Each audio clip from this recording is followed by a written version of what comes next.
할렐루야. 오늘도 새벽 아침을 깨워서 주님 앞에 나아온 갈릴리 가족 여러분들께 주님의 은혜와 평강이 함께 하시기를 바랍니다. 오늘 읽은 말씀은 하나님께서 아브라함에게 아들을 주실 것을 약속하는 장면인데요. 아브라함에게 있어서 하나님의 축복이 임하는 그런 장면이기도 하죠. 이 장면 속에서 아내 사라가 임신을 하지 못하여서 그의 몸종 하갈을 통하여서 얻은 아들이 끝인 줄 알았지만 하나님께서 아내 사라를 통하여서도 아들을 주실 것임을 약속하셨으니 하나님의 축복이 아닐 수가 없습니다. 그런데 하나님께서 이렇게 말씀을 하시는데 아브라함과 사라의 반응이 감사하기보다는 조금 다른 반응이 나왔었습니다. 먼저 아브라함은 오늘 읽은 본문 전에 창세기 17장에서 먼저 하나님으로부터 아들 받을 것임을 약속받았었는데요. 창세기 17장 16절을 한번 보도록 하겠습니다. 내가 그에게 복을 주어 그가 내게 아들을 낳아주게 하며 내가 그에게 복을 주어 그를 여러 민족의 어머니가 되게 하리니 민족의 여러 왕이 그에게서 나리라. 아멘. 그런데 아브라함의 반응이 생각과는 다르게 다른 반응이 나옵니다. 우와, 감사합니다 하나님, 이런 반응이 나오지 않았었습니다. 그렇다면 아브라함의 반응이 어땠는지 창세기 17장 17절로 18절에 나와 있는데요. 17장 17절로 18절에 이렇게 되어 있습니다. 아브라함이 엎드려 웃으며 마음속으로 이르되 100세 된 사람이 어찌 자식을 낳을까? 사라는 90세니 어찌 출산하리요 하고 아브라함이 이에 하나님께 아뢰되 이스마엘이나 하나님 앞에 살기를 원하나이다 라고 되어 있습니다. 아브라함이 엎드려 웃었다고 나와 있죠. 이 웃었다는 것의 원어를 보면 히브리어로 차하크라고 하는데 이 뜻은 단순히 웃다라는 뜻을 갖고 있지 않습니다. 이 뜻 안에는 회롱하다 혹은 조롱하다라는 뜻을 갖고 있습니다. 어이가 없어서 흐흐하고 웃은 게 아니라 하나님께서 아들 주실 것에 대해서 현실적인 것을 바라보면서 지금 내 나이가 100세에 가깝고 사라의 나이가 90인데 아들을 낳을 수 있다는 게 하나님이 봐도 정말 말이 된다고 생각하십니까? 같이 조롱 섞인 웃음이었다는 것입니다. 그래서 아브라함이 현실적인 것만 바라보며 하나님께 여종을 통해 얻은 아들을 통해서 가문의 축복을 내려주실 것을 청합니다. 그러나 하나님께서는 그에게 이렇게 말씀하시죠. 창세기 17장 19절에 이렇게 되어 있습니다. 하나님이 이르시되 아니라 내 아내 사라가 내게 아들을 낳으리니 너는 그의 이름을 이삭이라 하라. 내가 그와 내 언약을 세우리니 그의 후손에게 영원한 언약이 되리라 라고 말씀하십니다. 또 이 말씀은 반드시 이루실 것임을 거듭 강조하는 것임을 살펴볼 수가 있는데요. 창세기 17장 21절에 보면 또 이렇게 말씀하십니다.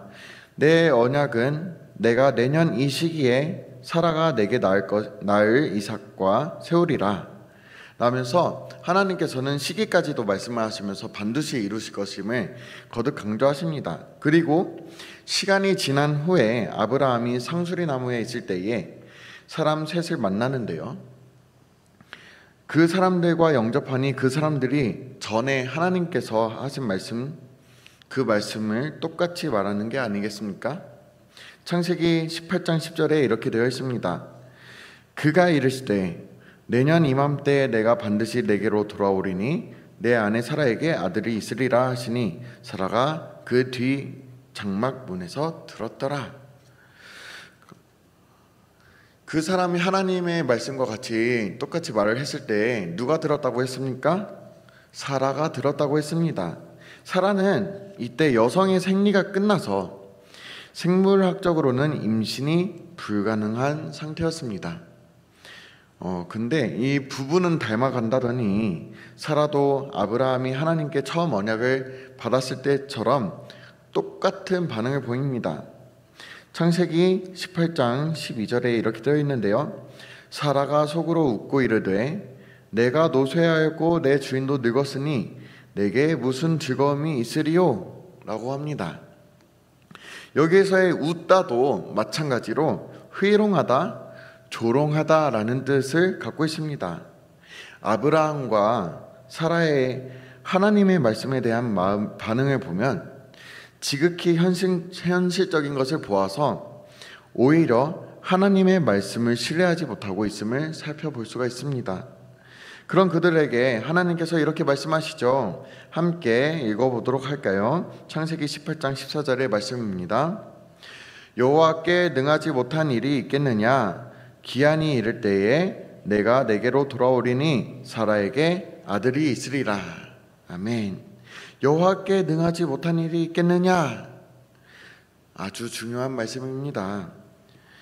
이 말씀은 이 세상을 지으시고 만드신 전지전능하신 창조주 하나님이시거늘 그런 그가 할 수 없는 것이 없음이 함축되어 있는 말씀이기 때문에 중요합니다.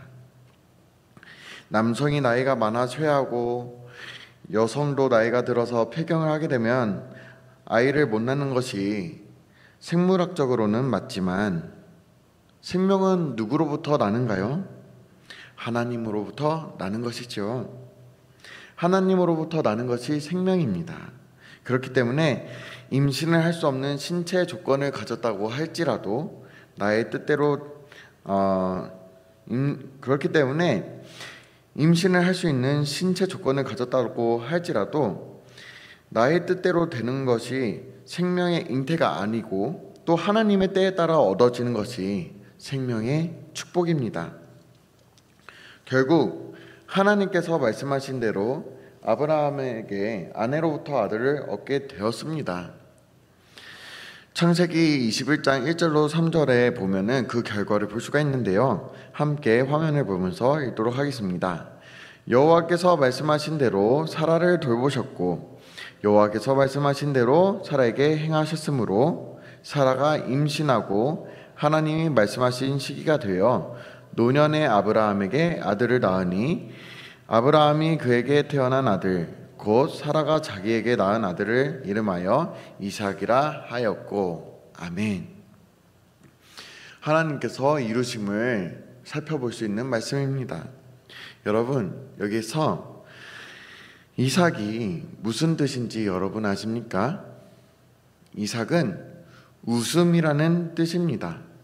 그런데 이 웃음은 아브라함과 사라가 하나님께 반응했던 그 희롱하고 조롱했던 그 웃음이 아닌 정말로 행복으로서 우러나오는 웃음이라는 뜻입니다. 아브라함과 사라는 눈앞에 놓여진 현실만을 바라보아서 하나님을 신뢰하지 못해 웃었지만 하나님께서는 말씀하시는 것은 분명히 이루시며 그 이루심을 통해서 참 웃음을 주시는 것을 우리는 알아야 합니다. 그렇다면 우리가 아브라함과 사라의 상황을 통해 얻을 수 있는 그런 깨달음이란 무엇일까요? 하나님에 대한 전적인 신뢰가 필요하다는 것입니다. 일반적으로 사람들은 눈앞에 놓여진 현실을 크게 바라봅니다. 그래서 아무리 신앙생활을 하고 기도 응답을 받았을지라도 지금 당장 이루어지지 않는다면, 내 삶의 변화가 일어나지 않는다면 낙심하거나 하나님에 대한 신뢰를 하지 못하게 되는 그런 경우들도 있습니다. 하지만 우리가 반드시 알아야 할 것은 무엇입니까? 우리의 시선이 전부가 아니라는 것입니다. 하나님의 크신 계획을 우리는 알 수는 없지만 그런 가운데서도 우리는 그저 그분을 신뢰하면서 나아가는 것입니다. 하나님께서 이루실 것임을, 하나님께서 나를 이끄실 것임을 신뢰하면서 나아가는 거예요. 나의 생각과 판단으로 하나님의 크신 역사를, 계획하심을 제한하면 안 됩니다. 하나님의 크신 계획과 역사하실 것을 온전히 신뢰하면서 나아갔을 때에, 그때에야 비로소 하나님의 때에 따라 하나님의 선하신 방법대로 역사하셨을 때에 참 웃음을 얻게 될 것입니다. 아브라함이 100세가 되도록 아들이 없을 것 같았지만 보십시오. 하나님께서 말씀하신 대로 이루셨습니다. 인간의 시선으로는 불가능할 것 같지만 하나님께서는 불가능이 없다는 것을 여러분께서 믿고 나아가시기를 바랍니다.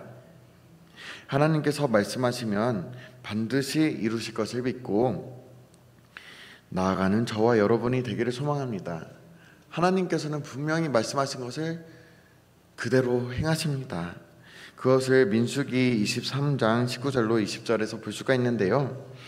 함께 화면을 보면서 읽도록 하겠습니다. 하나님은 사람이 아니시니 거짓말을 하지 않으시고 인생이 아니시니 후회가 없으시도다. 어찌 그 말씀하신 바를 행하지 않으시며 하신 말씀을 실행하지 않으시랴. 내가 축복할 것을 받았으니 그가 주신 복을 내가 돌이키지 않으리라. 아멘.